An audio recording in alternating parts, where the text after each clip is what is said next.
Assalamualaikum warahmatullahi wabarakatuh. Sampurasun.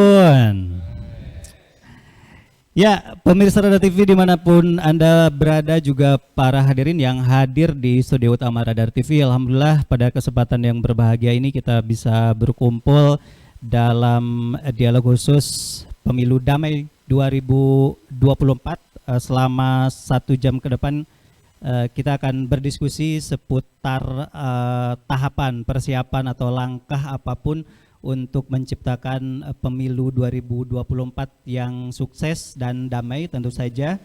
Dan di kesempatan hari ini saya akan membantu bersama saya Ilmi Pramudia. Dan juga saya Dwi Rizky dan kami akan Ya betul ya. Bapak di Kepala Kementerian Nelayan juga terlibatkan oleh Alhamdulillah. Ya. Dan tentunya Ketua Nelayan Bapak Ridwan KIP siapa? Alhamdulillah. Tentunya pada hari ini bersama Komisioner Bawaslu Kota Tasikmalaya Bapak Alhamdulillah. Dan juga tak lupa saya menyambung terlebih dahulu untuk seluruh hadirin tamu undangan yang berada di studio Radar TV, Wakil Ketua DPRD Kota Tasikmalaya, Bapak Mufti RI, dan kemudian anggota DPRD Kota Tasikmalaya, Indah Muhammad Rizal AF Sultan Gereja MAB, dan pada hari ini sudah dikatakan bersama PLH Presiden Bapak Bapak RT dari MSI. Kemudian saya sudah juga dari Kominfo Tasikmalaya, Ketua Nabi SH MH, Nakal PPW Tasikmalaya, dan juga Pegawai TNI PSI, dan juga Direktur Radar Tasikmalaya Bapak Radar Tunjana, dan juga seluruh pemirsa Radar TV, beserta seluruh hadirin tamu yang mungkin mewakili.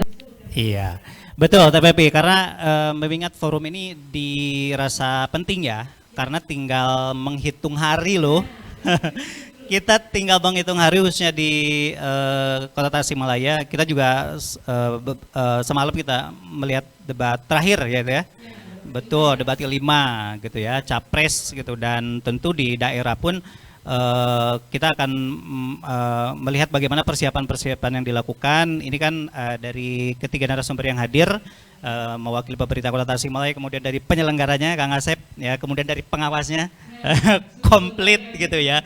Nanti seperti apa yang akan dilakukan atau langkah-langkah menciptakan pemilu damai? Ya, pemilu damai ini sangat penting karena tentu ini akan berdampak kepada kesuksesan. Baik, TPP kita akan mulai. Saya ingin ke penyelenggara dulu nih. Mohon izin Pak Sekda, karena ini kan yang menjadi ininya penyelenggara gitu ya. Oke, Kang Asep, kalau misalnya secara gambaran nih, tahapannya kan ya kita tinggal menghitung hari lah. 14 Februari nanti masyarakat pemilih yang sudah punya hak itu datang ke TPS berbondong-bondong. Kemudian tahapan yang hari ini dilakukan di KPU, kemudian saya juga melihat bagaimana perkembangannya, ataukah sudah seperti apa pemilu KPU di Kota Tasikmalaya sudah siapkah untuk bisa melaksanakan pencoblosan pada 14 Februari nanti, Kang? Seperti apa? Siap. Jadi kalau ngobrolin pemilu pasti jadi narsum pertamanya pasti selalu yang oh iya. Jadi begini, terima kasih kami sudah diundang dalam acara ini. Mudah-mudahan ini menjadi salah satu wasilah pendidikan politik, sosialisasi suksesi pemilu di tahun 2024. Pertama, terkait tahapan yang sedang kami lakukan sekarang. Pertama ada tahapan sebagaimana kawan-kawan semua ketahui, kita masih dalam tahapan kampanye. Nah ini tahapan kampanye nanti berakhir di tanggal 10 Februari 2024. Saya kira semua peserta pemilu, pasangan calon DPD yang ada di Kota Tasikmalaya Kami berharap memanfaatkan waktu terkait dengan kampanye ini untuk meyakinkan, untuk mensosialisasikan dan untuk mengajak semua pemilih, semua warga di Kota Tasikmalaya untuk hadir di TPS dan memberikan pilihannya. Terlepas pilihannya siapapun, tapi yang saya kira tanggung jawab kita semua untuk mengajak semua pemilih untuk datang di TPS. Kemudian kami juga sekarang sedang melakukan, pasca kemarin kita melakukan pelantikan dan bintek secara serentak KPPS yang berjumlah 13.979 itu. Nah sekarang kami pun sedang giat untuk melakukan pemadatan pemahaman bagi teman-teman kita yang di KPPS. Mudah-mudahan di tanggal 14 Februari nanti kawan-kawan kita yang di KPPS, PPS, PPK dan kami di KPU Kota Tasikmalaya secara pemahaman sudah bulat dan sudah siap untuk melaksanakan kegiatan pemungutan dan penghitungan suara di tanggal 14. Kemudian nanti sekarang kita sedang melakukan persiapan distribusi logistik. Ya, sebagaimana yang kita ketahui, tidak mungkin ada pemilu kalau tidak ada logistiknya. Nah, logistik saya kira nanti dalam waktu dekat kami akan mendistribusikan logistik ke masing-masing TPS dengan metode tentunya yang sudah kami siapkan dan mudah-mudahan tidak ada kendala apapun. Saya kira terkait dengan persiapan, kalau ditanya terkait dengan apakah KPU Kota Tasikmalaya sudah siap, pertama, kami yakinkan kami sudah siap untuk melakukan pemilu di tahun 2024 di tanggal 14 Februari. Kenapa? Karena rangkaian semua kegiatan tahapan sebagaimana kita ketahui kita sudah laksanakan sesuai dengan aturan prosedur dan yang diamanatkan kepada kami berdasarkan undang-undang PKPU, pedoman teknis dan segala macam kami sudah laksanakan. Tinggal bagaimana kita menyongsong di tanggal 14 Februari ini menjadi hajat semuanya, sehingga ketika menjadi hajat semuanya, semua yang ada di Kota Tasikmalaya memiliki tanggung jawab untuk menyukseskan pemilu tahun 2024 ini. Saya kira sementara itu ya, ya. Cukup nggak? Baik, apalagi sekarang tuh lagi tren banget ya di sosial media Teh Pepi soal petugas KPPS yang merasa jadi abdi negara gitu. Itu betul. Jadi benar-benar antusiasnya gitu ya. Kalau misalnya karena rekrutmen terakhir kemarin ya KPPS itu di sosial media luar biasa. Mudah-mudahan ini kebanggaan menjadi anggota KPPS. Sampai ada konten di mana jadi KPPS bisa beli Pajero ya. Wah iya, itu benar. Luar biasa itu. Tapi gaungnya mudah-mudahan ini jadi tren positif sih sebenarnya untuk ya kesuksesan pemilu 2024 ini dengan dorongan-dorongan dari ya sosial media yang cukup positif. Ya. Jadi kalau untuk yang sekarang tidak ada kendala-kendala ya Pak ya? Siap. Aman ya? Insya Allah. Tapi saya kira perlu saya sampaikan juga nih terkait dengan KPPS. Karena memang ini sekarang tuh bukan unik ya, tapi saya kira begitu cepatnya informasi dengan media sosial yang sekarang, ya termasuk konten yang tadi yang saya sebutkan. Betul. Jadi banyak, kalau saya lihat dalam satu hari saya scroll TikTok itu yang menyebutkan KPPS bisa dapat beli Pajero itu, saya kira gitu. Dengan orang-orang yang berbeda itu banyak. Tapi yang saya ingin sampaikan terkait dengan KPPS, pertama nanti kita KPU RI memiliki semangat yang lebih memperhatikan terkait dengan petugas yang melakukan tugas di tahapan ini. Kalau kemarin ada istilah terkait dengan korban pemilu yang memakan banyak korban pemilu di tahun 2019. Nah, KPU RI membuat kebijakan pertama, kita kemarin membatasi usia yang bisa bergabung untuk KPPS. Nah, ini yang dulunya berapa tahun dan sekarang dibatasi hanya 55 tahun. Berarti masih produktif dan muda, terbilang muda gitu ya? Dan sekarang di Kota Tasik, saya kira satu sisi memang ini merupakan hal yang positif karena kemungkinan nanti ke depan kita sudah mempersiapkan regenerasi untuk penyelenggara pemilu, khususnya di tingkat KPPS. Karena masih sekarang mayoritas saya kira anggota KPPS itu kaum muda. Kaum muda. Ya, baik. Nah, kemudian selain itu, kalau dulu, nih perlu saya sampaikan karena takutnya ini salah juga, terkait dengan honor. Honor KPPS kalau dulu hanya 500.000 dan sekarang alhamdulillah KPU RI membuat kebijakan menjadi naik, Pak. Ketua menjadi 1.200.000, anggota menjadi 1.100.000. Tentunya mungkin saja nanti akan ada pajak yang jadi dipotong pajak. Oke. Dan tergantung siapa yang menerima tersebut. Mungkin kalau PNS kan ada, karena saya kira banyak juga kalau kita PNS jadi bergabung ya. dengan PPS. Oh. Tentunya pajaknya pun akan berbeda. Dengan golongan sekian, pajaknya pun akan berbeda. Dan ini saya kira perlu kita sampaikan ke masyarakat, ke KPPS dan semuanya agar tidak salah persepsi lagi. Seperti yang kemarin ramai itu. Kenapa beda-beda misalnya, itu harus dipahami. Oke, jadi benar teh sekarang. Jadi kalau dalam konten-konten di sosial media itu kan urutan KPPS itu jadi menantu idaman. Posisi pertama itu anggota Polri, TNI, PNS dan anggota KPPS. KPU-nya nggak disebut ya? Masuk list menantu idaman tuh KPPS itu. Baik, terima kasih Kang Ketua. Saya ingin ke Pak Sekda dulu, Pak Sekda. Tentu kan ini kesuksesan pemilu yang damai khususnya di Kota Tasikmalaya, pemerintah juga harus memberikan dukungan penuh atau support yang konkretnya seperti apa sih gitu pemerintah Kota Tasikmalaya agar terlaksana pemilu 2024 ini berlangsung sukses dan damai. Gambarannya seperti apa tuh Pak? Ya baik, terima kasih. Jadi memang betul ini kan hajat nasional ya.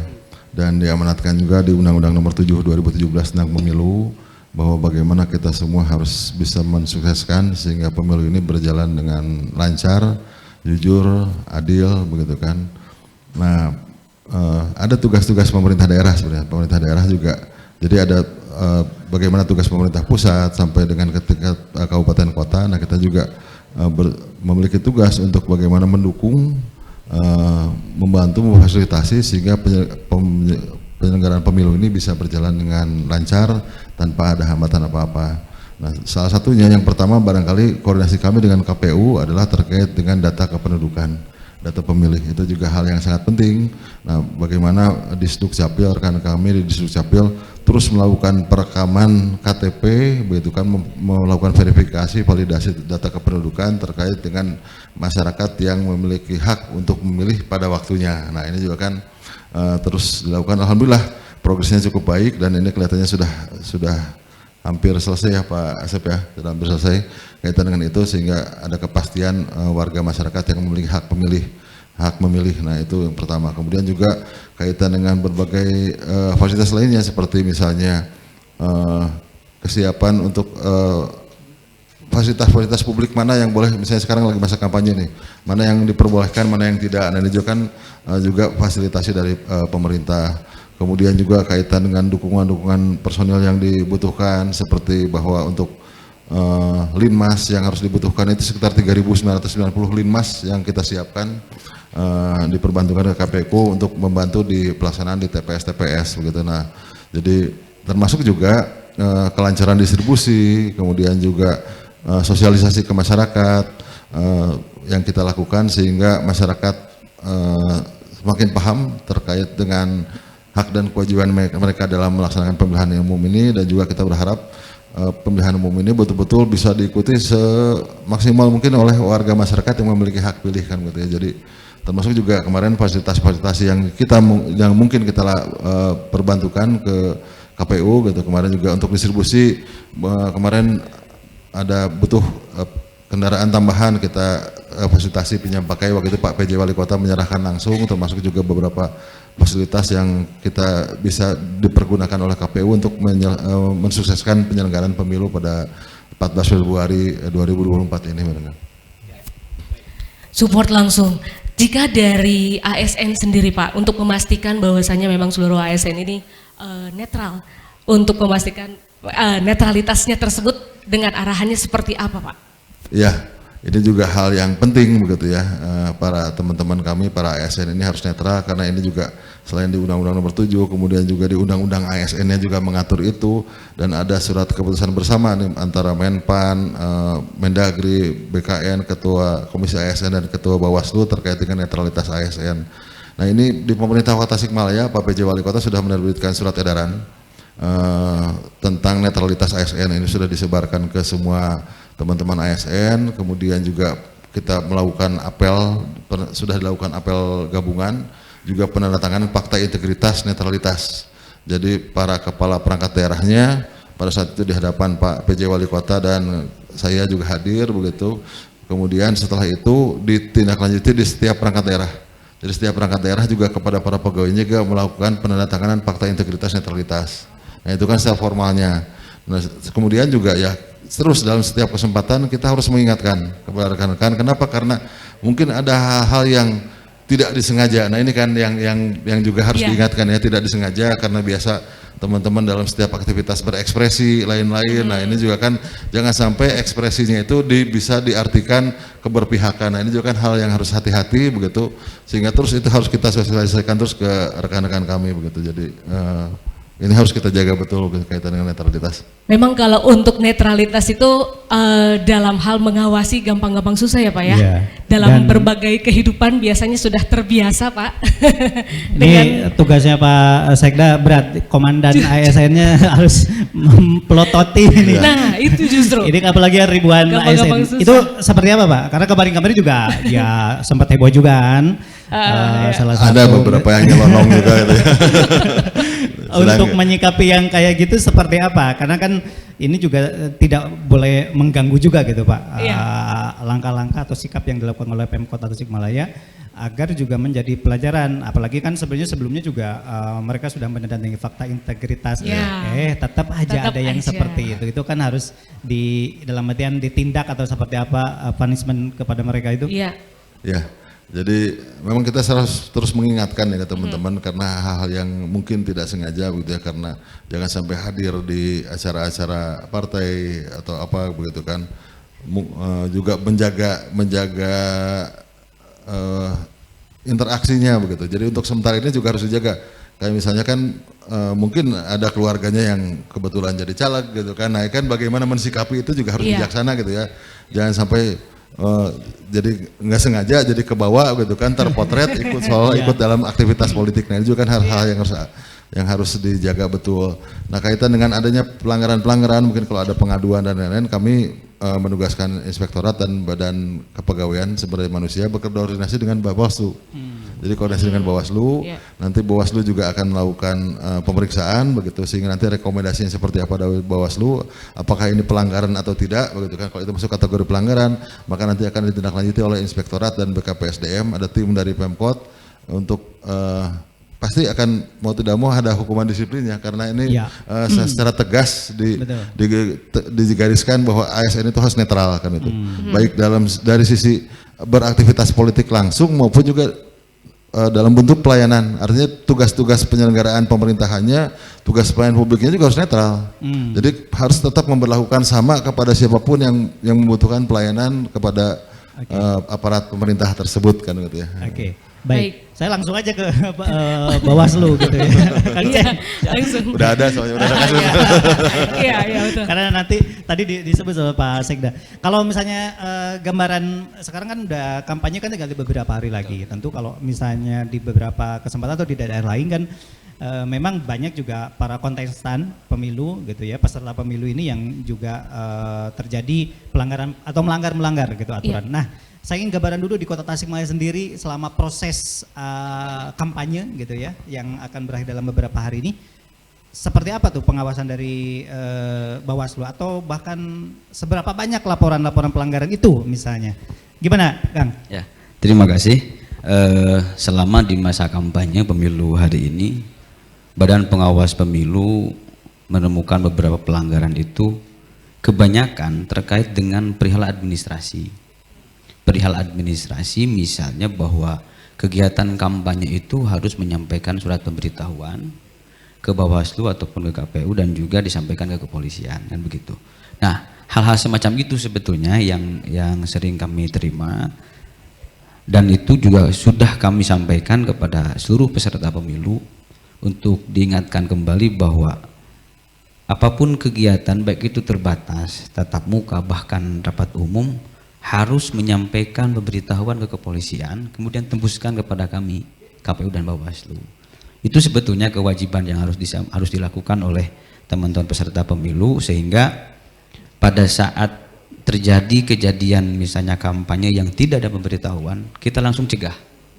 Kita langsung cegah, dan alhamdulillah teman-teman dari peserta pemilu nurut mengikuti, Tertib sudah ya. tertib alhamdulillah. Paling kemarin kita yang tadi disampaikan oleh Pak Sekda misalnya, kemarin kita sempat melakukan proses penanganan pelanggaran dugaan yang dilakukan oleh salah satu aparatur sipil negara, dan itu sudah kami lakukan kajian. Hasil kajiannya unsur kesengajaannya ada. Unsur kesengajaannya ada, dari mulai berubah lirik sampai diupload di akun pribadinya. Artinya kan unsur kesengajaan sudah ada. Dan hasil penelusuran kami pun juga sangat memenuhi unsur.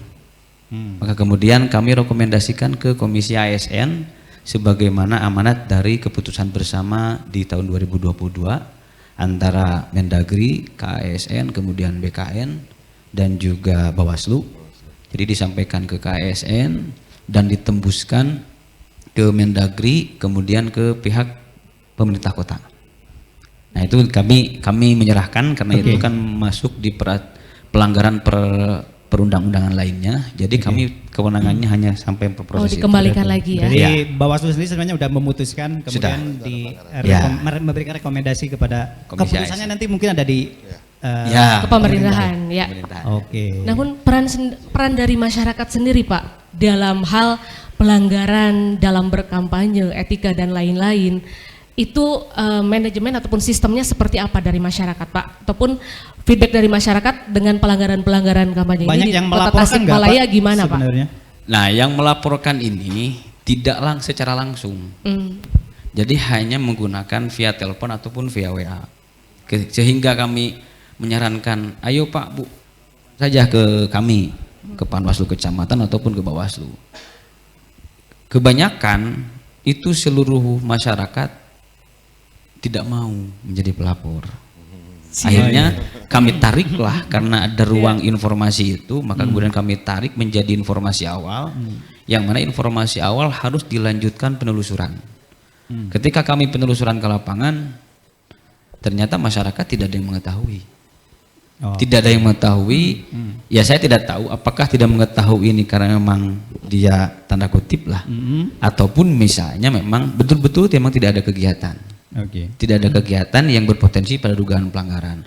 Kalaupun misalnya kegiatan-kegiatan yang sifatnya kampanye rapat terbatas, tatap muka, itu udah sering sebetulnya dilakukan oleh peserta pemilu, tapi aspek administratifnya alhamdulillah dipenuhi. Oke, jadi sebenarnya masyarakat itu aktif melaporkan sebenarnya ada, tapi ketika memang mereka diminta, karena kan ada prosedur ya, kayak misalkan harus mengisi form seperti itu. Padahal sebenarnya kalau regulasi sendiri yang melapor itu dirahasiakan ya Kang? Bisa, kita diberi kewenangan ketika pelapor ini meminta untuk disembunyikan, kita akan sembunyikan namanya, siapapun itu. Ya, jadi jangan khawatir sampaikan saja. Mengetahui pelanggaran, kemudian ingin melaporkan, laporkan saja. Atau juga minta pelapor sendiri untuk bisa tidak dipublish gitu siapa yang melaporkan. Namun sebelumnya ada edukasi nggak Pak ke masyarakat, karena masyarakat juga was-was gitu Pak ketika akan melaporkan dan lain-lainnya tersebut gitu. Ada edukasi ke masyarakat. Edukasi yang sudah kami sampaikan, baik itu sifatnya kegiatan ataupun kami juga di tiap kecamatan ada pojok pengawasan.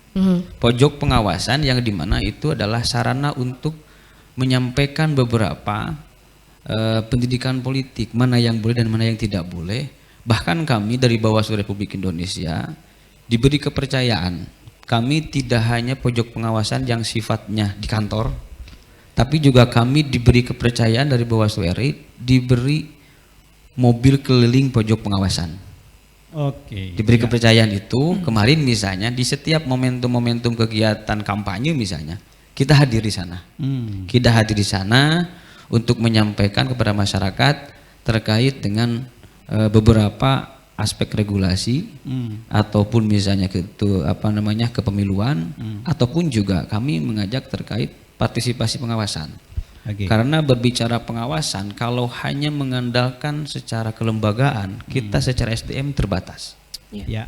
Di tingkat kelurahan saja hanya 1 orang. Bayangkan kelurahan Sukamanah yang TPS-nya 69 harus diawasi oleh 1 orang.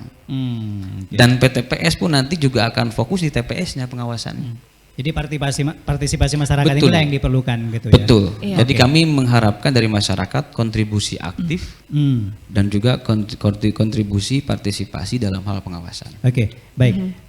Pak Seksa, saya ingin punten tadi langsung aja karena memang ada irisannya dengan tadi oknum ASN itu, karena Bawaslu sendiri sudah memutuskan melanggar aturan gitu, lalu sekarang kan regulasinya dikembalikan lagi nih. Apa atau sudah diputuskan seperti apa atau sedang berproses sekarang?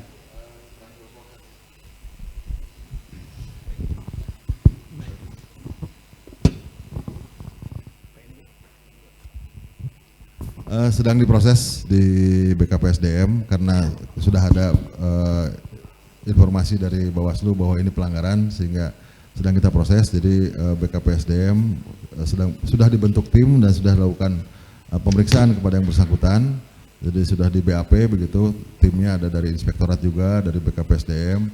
Nah nanti tinggal memproses tim ini nanti akan memutuskan rekomendasi hukuman disiplin yang akan diberikan kepada yang bersangkutan gitu. Nah itu nanti dilaporkan ke Pak PJ Wali Kota, nanti beliau akan memutuskan hukuman disiplin itu. Tapi yang pasti bahwa ini betul-betul jadi pembelajaran buat rekan-rekan kami yang lain begitu ya, rekan kami yang lain, bahwa betul pada saat ada pelanggaran ya mau tidak mau ini harus akan diproses begitu kan. Sehingga oleh karena itu selalu kami ingatkan juga kepada rekan-rekan kami, tolong jangan sampai kejadian lagi seperti ini begitu kan, apalagi disengaja begitu kan, ini unsurnya disengaja kata Pak Bawaslu kan, apalagi disengaja begitu. Oke, baik.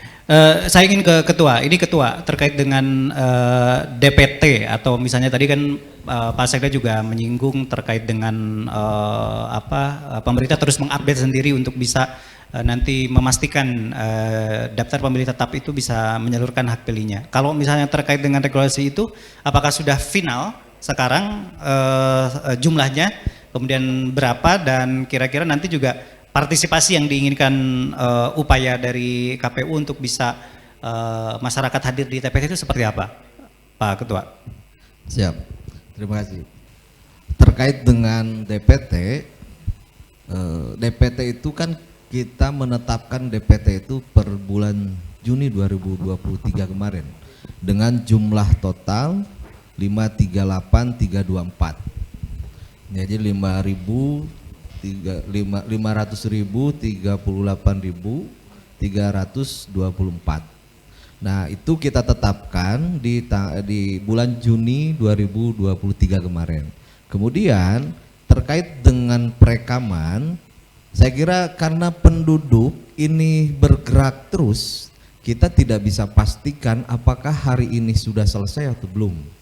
Namun kalau progres yang kemarin kalau saat minggu kemarin kita ada pertemuan dengan Disduk Capil waktu itu, saya kira dari pemerintah kota sudah intens sekali terkait dengan memperhatikan terkait dengan kebutuhan kita untuk pemilu di 2024 ini, termasuk juga data kependudukan.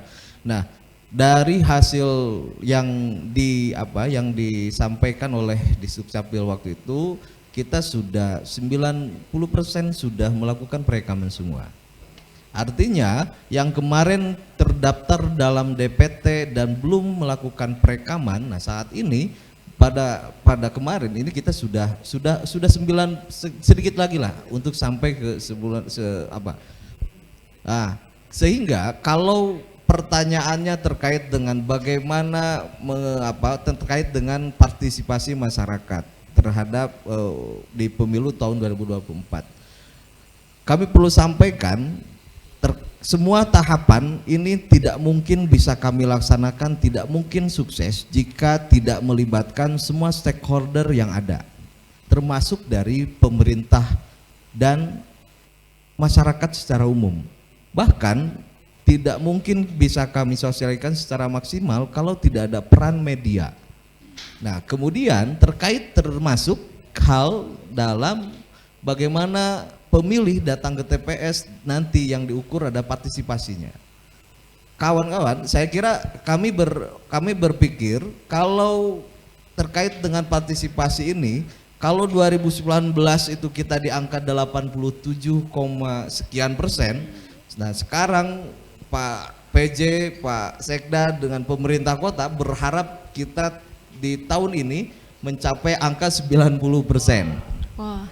Nah, target itu saya kira tidak mungkin bisa kita capai kalau tidak ada kerjasama dengan semua pihak, termasuk kami pun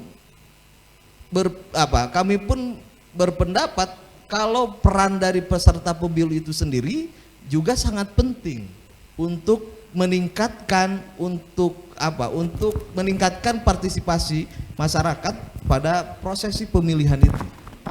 Sehingga dengan demikian, dengan semua yang kita lakukan dan kerjasama yang telah kami lakukan, baik dengan pemerintah kota, baik dengan masyarakat, Bawaslu, termasuk juga dengan media, yang kemarin kita walaupun baru sekali nih sama teman-teman media kita melakukan coffee morning, ngopi sambil ngobrolin terkait dengan suksesnya pemilu di tahun 2024.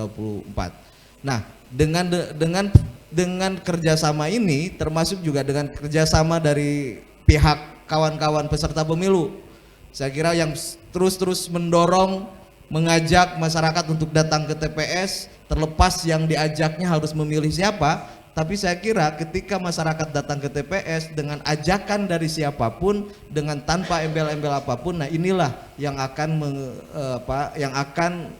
mengakibatkan partisipasi kita akan 90% dan sesuai dengan target yang kita semua harapkan. Oke. Luar biasa ya targetnya ya, karena kalau misalnya ini kan target itu sebenarnya bisa diukur mungkin dari upaya-upaya yang hari ini dilakukan loh Ketua ya. Karena kan target ini bagaimana masyarakat bisa mengetahui kemudian pada 14 Februari nanti itu datang berbondong-bondong, nah itu akan berdampak kepada partisipasi pemilih. Oke. Baik, Ketua, kalau misalnya ini terkait dengan yang hari ini terjadi, misalnya kalau misalnya di beberapa daerah kan ada juga sebuah wilayah itu masuk kategori rawan gitu ya. Tasik sendiri gitu ya di Pilpres ini Ketua seperti apa melihatnya atau KPU seperti apa melihatnya? Apakah potensi juga ada di Kota Tasikmalaya khususnya ya? Walaupun kategori rawan juga ada kategorinya, gitu, ada kategorinya. Itu seperti apa Ketua? Saya kira kalau terkait ini kerawanannya rawan apa ya? Kalau rawan terkait dengan pelanggaran nanti Bawaslu lah yang. Oke. Tapi saya kira kami akan sedikit menjelaskan terkait dengan rawan untuk pelaksanaan. Nah, kami alhamdulillah karena memang salah satunya itu karena memang kemarin ada surat edaran dari BMKG yang menyebutkan bahwasannya di tanggal 14 Februari itu akan hujan, ya betul, akan hujan lebat dan itu rame ya di itu rame kan. Nah, kami mengantisipasi itu dan ternyata dari pemerintah kota pun punya atensi lebih untuk itu, sehingga memudahkan kami untuk melakukan langkah antisipasi terkait itu. Termasuk kemarin pun kami menghadiri acara di Gedung Sate terkait dengan kesiapan BPBD ya. BPBD terkait dengan antisipasi bencana pada tanggal 14 Februari tahun 2024. Nah, kami sudah melakukan mitigasi beberapa titik yang memang memungkinkan dan memungkinkan akan kalau memang ada kejadian bencana tersebut. Nah, kami sudah melakukan mitigasi itu dan kita sudah bekerja sama dengan semua stakeholder termasuk pemerintah kota dan pada hal ini kita berkoordinasi dengan BPBD. Nah, kemudian kami pun melakukan antisipasi bagaimana kalau memungkinkan di tempat di wilayah TPS tersebut ada ruangan indoor yang bisa digunakan untuk menjadi TPS, kita maksimalkan dulu yang indoor. Iya, betul. Untuk mengantisipasi ada hujan lebat, angin dan segala macam. Nah, hal ini pun kami sudah melakukan koordinasi dengan pihak Pemkot yang diwakili oleh pihak Dinas Pendidikan. Karena berdasarkan data yang kami terima dari teman-teman KPPS, PPS itu banyak yang nanti akan menggunakan fasilitas-fasilitas pendidikan, fasilitas-fasilitas umum yang untuk dijadikan TPS. Kemudian kalau memang di titik lokasi tersebut tidak ada ruangan indoor yang kemudian terpaksa atau memang memaksa kita harus membuat TPS-nya di outdoor. Nah, kita siapkan bagaimana caranya TPS tersebut harus mendekati satu ruangan yang bisa dipakai untuk evakuasi ketika ada kejadian hujan dan segala macam. Saya kira itu yang menjadi salah satu antisipasi kami dalam menghadapi tanggal 14 Februari jika terjadi hal-hal yang tidak kita Tapi kalau harapkan. info itu memang prediksi ya, bener, bukan hoax ya. Di tanggal Betul, 14. itu resmi surat, itu resmi surat. Jadi bukan hoax, sehingga saya kira kami pun dengan pemerintah kota, dengan Bawaslu juga sangat intens dalam menanggapi, menyikapi persoalan-persoalan tersebut. Ya intinya gitu Kang, jangan sampai masyarakat takut ke TPS karena ada info itu kan.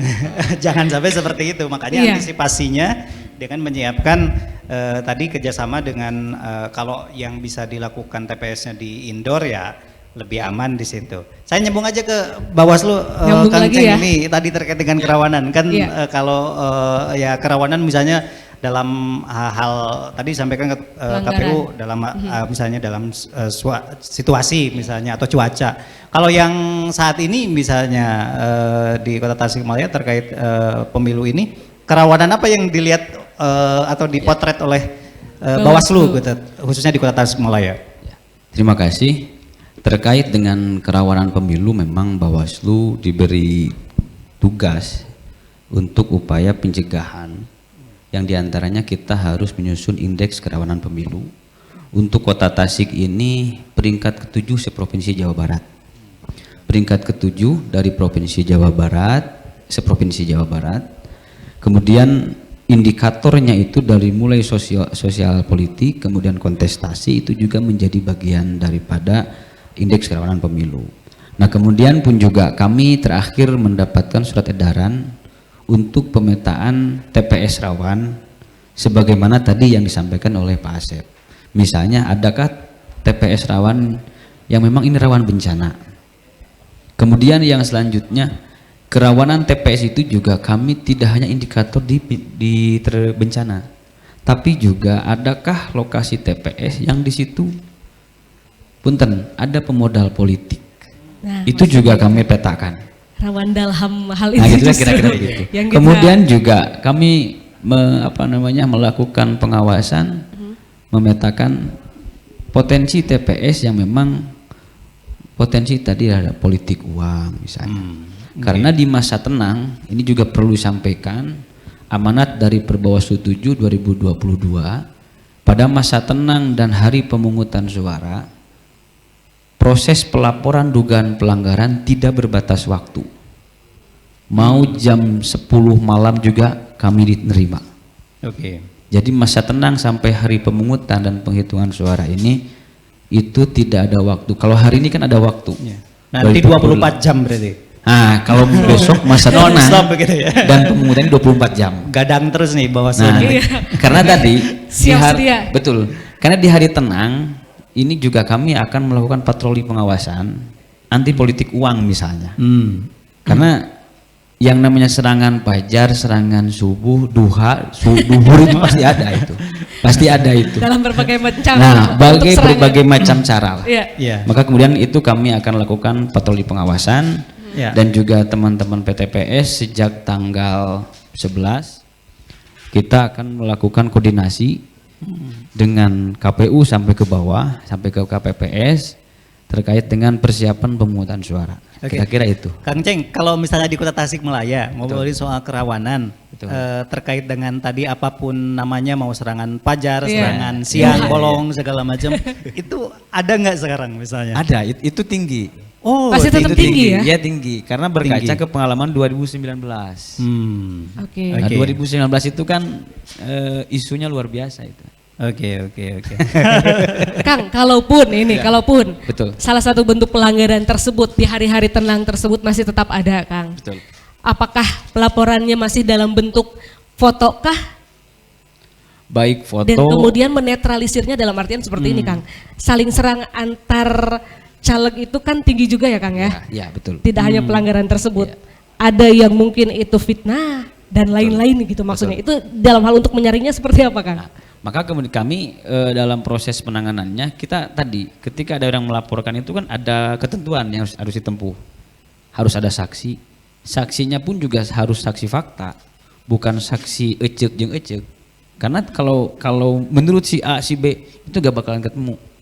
Kami pasti akan meminta saksi faktanya siapa. Baik itu yang menerima ataupun yang memberi. Tidak hanya foto saja. Ya. Gitu, tapi juga bukti fisiknya ada. Kalau hanya foto misalnya foto uang di dalam amplop itu kan juga anak kecil juga bisa. Betul. Kalau hanya foto Iya. saja. Iya. Karena itu kan sifatnya hanya alat bukti pembantu saja. Tapi adakah fisiknya gitu?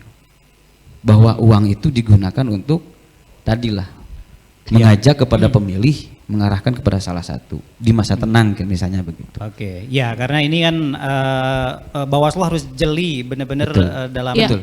melihat apa bentuk pelanggarannya, kemudian apakah ini hanya semacam cara-cara Iya, betul. busuk gitu ya, Iya, misalnya iya. dalam berpolitik ya Iya. bisa Iya. aja.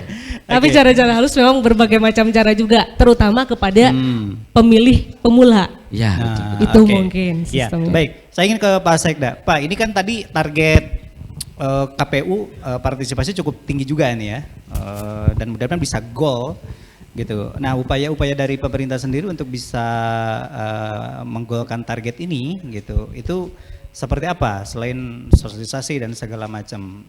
Bagaimana cara-cara lain atau ikhtiar lain agar target itu bisa tercapai, Pak? Ya, jadi memang betul karena memang kita dulu itu tingkat partisipasinya cukup tinggi di Jawa Barat, 87% itu kan tinggi ya. Nah, ranking pertama malah kata KPU Oh, iya. di Jawa Barat itu paling Jadi harus tinggi. dipertahankan sekarang Harus ya? dipertahankan Bahkan karena harus kan lebih. harus lebih meningkat. Kenapa? Karena memang sebenarnya semakin tinggi tingkat partisipasi, legitimasi hasil pemilunya juga semakin tinggi kan begitu. Ini yang juga harus disadari oleh masyarakat sehingga betul-betul semakin banyak yang memilihnya kan berarti legitimasinya semakin kuat. Nah, ini yang kita butuhkan begitu kan sebenarnya sehingga nah itu juga bagian dari sosialisasi kami kepada masyarakat. Kemudian juga mungkin yang tadi disampaikan oleh Pak Ketua KPU, kami juga minta tim dari Pemkot termasuk Pak Camat Pak Lurah bersama KPU bagaimana juga misalnya lokasi-lokasi TPS. Nah, ini juga kan menentukan lokasi TPS yang memang mudah akses masyarakatnya juga mudah begitu kan. Betul. Jangan sampai ada yang terpencil atau apa yang kalau misalnya ini dipetakan pemilihnya itu segimana gitu kan, di mana Ya. lokasi TPS yang tepatnya begitu. Termasuk juga ke fasilitas-fasilitas pemerintah yang dimungkinkan kami sangat persilahkan karena sepanjang ini bisa mendukung terhadap lancarnya penyelenggaraan pemilu seperti sekolah dan fasilitas Tempat publik pendidikan lainnya itu bisa dipakai ya, Pak? bisa digunakan begitu. Nah, termasuk juga kesiapan kami untuk antisipasi dari bencana. Jadi BPBD insya Allah siap karena kemarin juga dilombakan di provinsi dan juara 2 begitu. Wah, luar biasa. ya. Sampai perlombaannya ya. Jadi sudah siap lah insya Allah gitu ya. Ya. Bagaimana memitigasi, bagaimana antisipasi termasuk semua aspek terkait dengan antisipasi evakuasi dan lain-lain itu juga sudah Oke. dipersiapkan, sudah dipetakan juga oleh teman-teman kami di BPBD gitu. Oke. Dan ini Pak Sekda, saya ingin bertanya terkait dengan koordinasi dengan Forkopimda itu terkait dengan bagaimana menyukseskan. Karena kalau di daerah lain, ya meskipun Kota Tasikmalaya untuk wilayahnya tidak terlalu jauh lah istilahnya. Kalau daerah lainnya kan dalam Ya. khususnya dalam distribusi logistik itu, Ketua. Ya. Ini seperti apa nih Pemkot melibatkan, apakah juga melibatkan Forkopimda untuk bisa Ya. bergerak bersama-sama seperti apa? Betul, Pak kita Sekda? koordinasi terus dengan Forkopimda karena memang harus kita harus bersinergi nih, berkolaborasi bersama-sama bagaimana mensukseskan pemilu ini kan begitu. Jadi kaitan dengan keamanan, itu ada tugas polisi, kemudian di backup oleh teman-teman dari TNI begitu kan, termasuk juga distribusi kan kami juga menugaskan di Dishub begitu kan, kelancaran transportasi, Polres juga bidang lantas bagaimana itu termasuk mengawal, termasuk kayak penjagaan di gudang dan lainnya itu kan tim dari pengamanan juga intens betul terkait dengan itu. Jadi kita bersama-sama, ini tanggung jawab kita bersama untuk mensukseskan pemilu, untuk bagaimana ini kan untuk kepentingan negara kita ke 5 tahun ke depan begitu ya. Oke. Ketua, kalau tadi soal distribusi, ya meskipun Tasikmalaya ya bisa dikatakan kecil lah, cuma 10 kecamatan, beda dengan tetangga misalnya yang luar biasa. Tapi ada kendala nggak di situ, atau misalnya sekarang untuk logistiknya sendiri, apakah sudah siap atau memang masih ada yang mungkin ada perbaikan kayak kemarin misalnya sortir gitu ya, sorlip dan segala macam, itu seperti apa? Logistik kita sekarang kita sedang persiapkan untuk perencanaan distribusi ke tiap TPS. Nah, direncanakan kita mulai tanggal 9 atau 10 kita akan melakukan distribusi tersebut. Nah, dari KPU tentunya sudah melakukan koordinasi dengan semua pihak yang nanti akan terlibat. Termasuk tadi yang stakeholder yang disebutkan oleh Pak Sekda, ada kepolisian, ada mungkin nanti Satpol PP dengan Linmasnya, terus juga dengan TNI, termasuk dengan Dishub dan segala macam, termasuk dengan Bawaslu. Nah, pada prosesi distribusi nanti itu tentunya setiap logistik yang dikirim itu kita pastikan harus dikawal oleh tenaga keamanan. Dan setelah sampai nanti mungkin saja kami akan transit dulu, entah itu nanti di kecamatan atau di gudang di setiap kelurahan. Nanti kita akan transit di situ, dan ketika transit di situ tentunya harus ada tenaga pengamanan. Dan hal ini kami sudah diskusikan dengan pemerintah kota, termasuk dengan Pak Kapolres waktu itu. Dan kita sudah, insya Allah semua stakeholder terkait dengan pendistribusian logistik ini sudah siap, tinggal kita menunggu waktu yang tepat kapan kita akan melakukan distribusi ini. Kemudian kalau terkait dengan yang kami khawatirkan itu pada proses distribusi itu, saya kira untuk pengamanan kita sudah siap. Untuk armada juga kita karena menggunakan pihak ketiga, insya Allah juga kami akan lakukan itu dan kita siapkan sedemikian rupa. Cuman mungkin saja yang jadi kendala kita tuh nanti kalau hujan. Kalau hujan, nah ini kan tidak bisa kita prediksi secara total nih kalau terkait dengan ini. Karena kalau hujan yang sekarang tuh unik gitu ya. Di Unsil hujan, di sini bisa enggak gitu kan? Dengan jarak dekat aja gitu. Iya, jadi nggak tahu nih. Nah, paling itu sehingga kalau kami antisipasinya bagaimana nanti armada yang akan melakukan distribusi itu adalah armada yang tertutup, tidak merupakan armada yang terbuka. Nah, itu kita sudah kami mitigasi semuanya, sudah kami rencanakan, mudah-mudahan di hari H distribusi kita tidak ada kendala apapun. Saya gitu, Kang. Siap. Baik. Dan ini kalau terkait dengan pendistribusian, Bawaslu memonitor juga gak? Karena kan tempat penyimpanan nanti ya ini masih berpotensi ini. Seperti apa tuh mekanismenya? Ya, kami koordinasi dengan KPU dan juga PPK sampai ke tingkat KPPS, kami akan melakukan pengawasan, melakukan pengawasan dari gudang kota misalnya, kemudian ke kecamatan dan juga sampai nanti ke tingkat TPS. Kita akan melakukan pengawasan karena memang terkait logistik ini sangat urgent ya. Ya, sangat urgent sekali. Kalau kami misalnya Bawaslu ini menganggap bahwa urgensi logistik ini jaminan kedaulatan rakyat. Masyarakat datang untuk memilih itu kan harus ada logistiknya, harus ada kertasnya kan begitu, harus ada surat suaranya. Maka kemudian surat suara itulah kemudian bagian daripada jaminan kedaulatan rakyat yang nanti akan dikonversi menjadi kursi.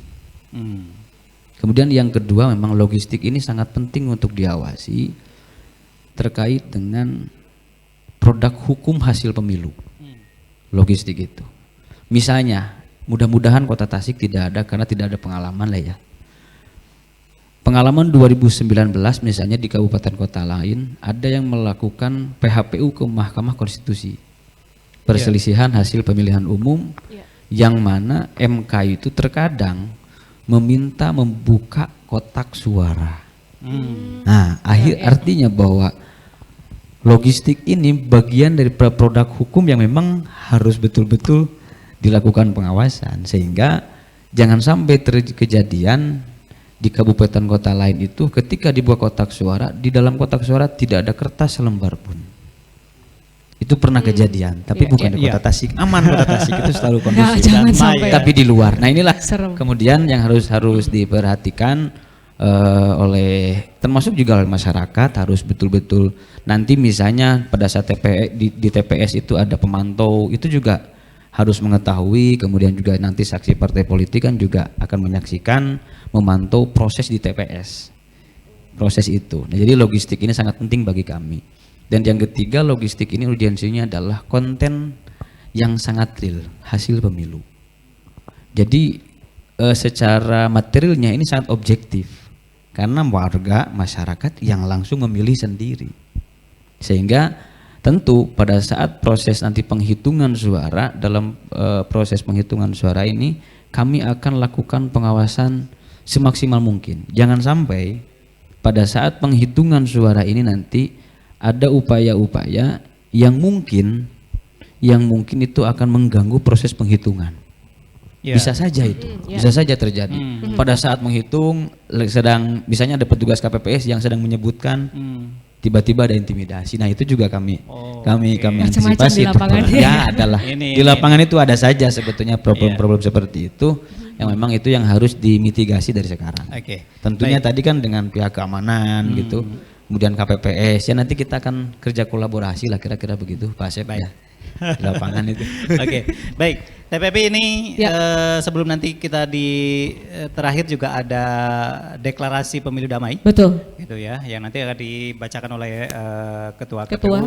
Ini mungkin sebagai closing statement terakhir nih buat Pak Sekda, karena tugasnya saya kira hari ini sebelum pemilu masih kayaknya agak susah tidur Pak, karena ini takutnya banyak ada lagi oknum ASN yang tetap yang berulah lain, gitu. Iya, ada lagi pelanggaran-pelanggaran lain. Ada yang berulah lagi, nggak ada yang berulah lagi. Nah, itu untuk memastikan bagaimana netralitas ASN, karena masih ada waktu nih Pak, beberapa hari lagi masa kampanye sebelum pada hari pencoblosan 14 Februari. Seperti apa langkah-langkah yang dilakukan, atau juga terakhir kemudian seperti apa pemerintah mendukung support penuh terhadap suksesnya pemilu 2024 ini? Silakan Pak.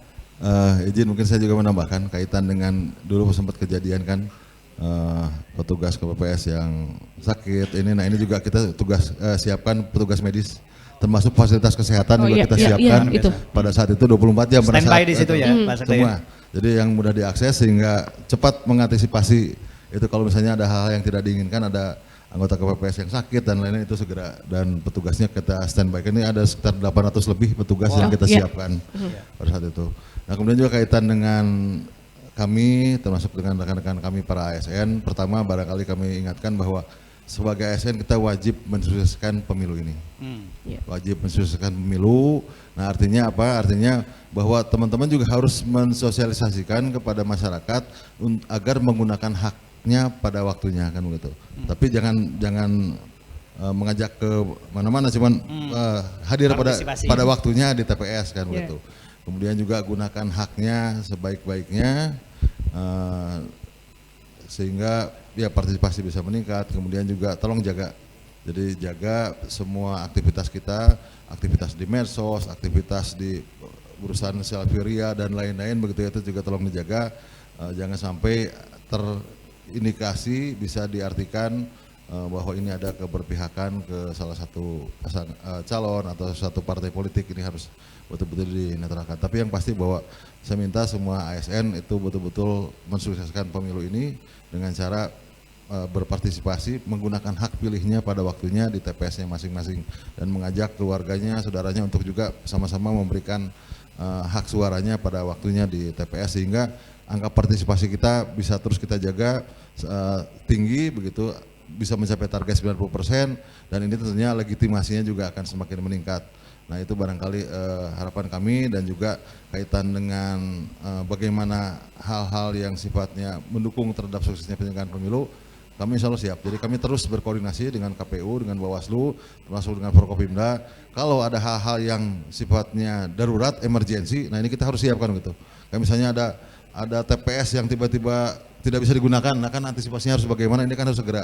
Nah ini juga kami minta ke teman-teman kami, para camat, para lurah juga untuk bisa terus memonitor situasi kondisi di lingkungannya masing-masing. Ya, baik. Terima kasih Pak Sekda. Sekarang giliran yang punya hajatnya nih. Gimana nih? Harapannya langsung. Yang punya hajatnya semua. Oh, iya.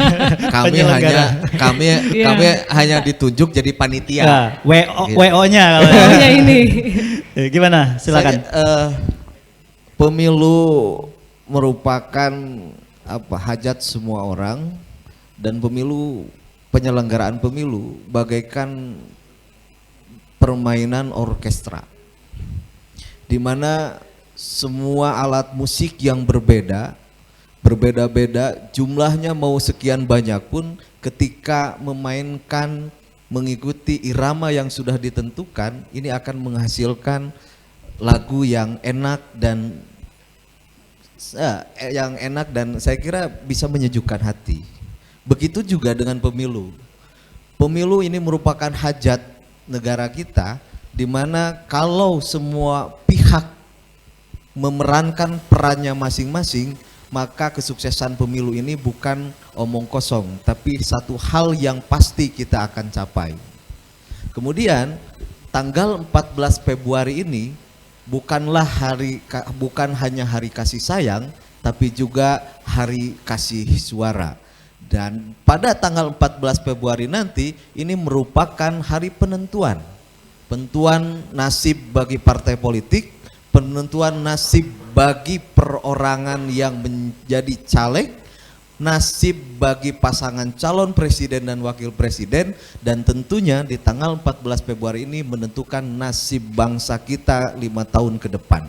Dengan demikian kami KPU Kota Tasikmalaya mengajak semua warga Kota Tasikmalaya pada tanggal 14 Februari, selain merayakan hari kasih sayang, mari kita rayakan hari kasih suara dan datang ke TPS untuk memilih siapapun yang hendak dipilih. Terima kasih.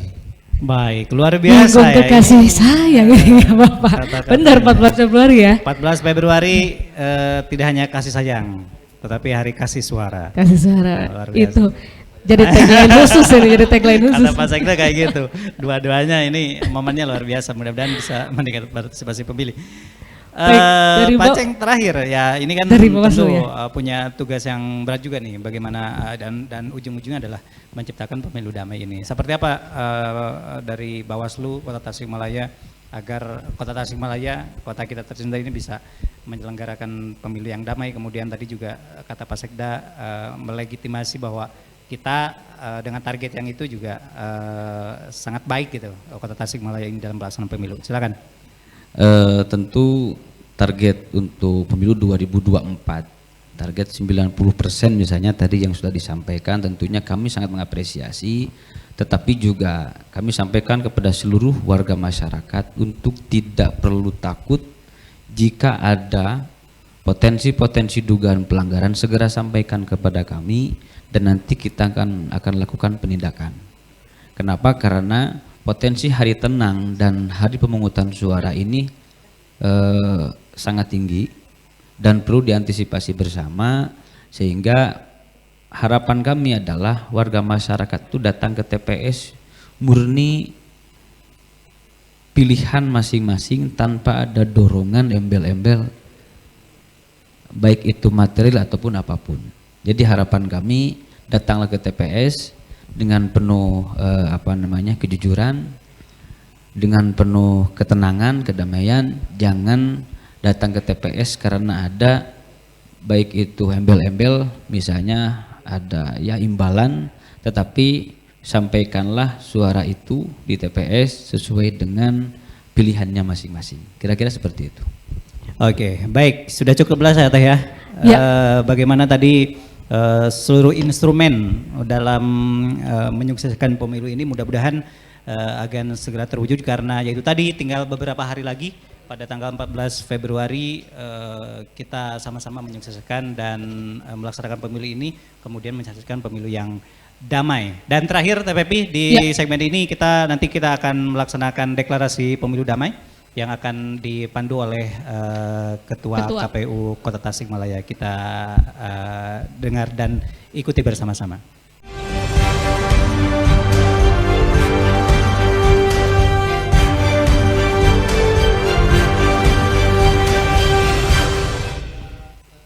Bismillahirrahmanirrahim. Kami atas nama pemerintah Kota Tasikmalaya, Kami atas nama pemerintah Kota Tasikmalaya, DPRD Kota Tasikmalaya, DPRD Kota Tasikmalaya, KPU Kota Tasikmalaya, KPU Kota Tasikmalaya, dan Bawaslu Kota Tasikmalaya, dan Bawaslu Kota Tasikmalaya dengan ini menyatakan komitmen kami untuk melaksanakan pemilihan umum tahun 2024 dengan damai, adil, dan transparan. Kami menyerukan kepada seluruh pihak untuk menghindari tindakan yang dapat mengganggu ketertiban umum dan memastikan bahwa pemilu 2024 ini berlangsung dalam suasana yang kondusif. Mari bersama-sama menjaga demokrasi. Memastikan bahwa suara rakyat benar-benar tersalurkan. Dengan aman dan lancar dalam pemilu serentak ini. Sekian. Ya, TPP alhamdulillah rangkaian dari awal sampai akhir sudah selesai. Tadi kita telah mendengarkan ya bagaimana komitmen dari semua pihak. Dan Dan bagaimana caranya untuk menciptakan pemilu yang damai di tahun 2024 ini. Dan tentunya kami juga mengingatkan nih untuk pemirsa di rumah 14 Februari. Kalau tadi mengutip kata Ketua KPU itu jadi hari kasih suara. Iya. Dan hari kasih sayang. Menjadi tagline tampaknya. Iya, betul. Kita berdua pamit, saya Hilmi Pramudia. Dan juga saya Pepe Rizkawati pamit. Terima kasih. Assalamualaikum warahmatullahi wabarakatuh. Dan sampai jumpa.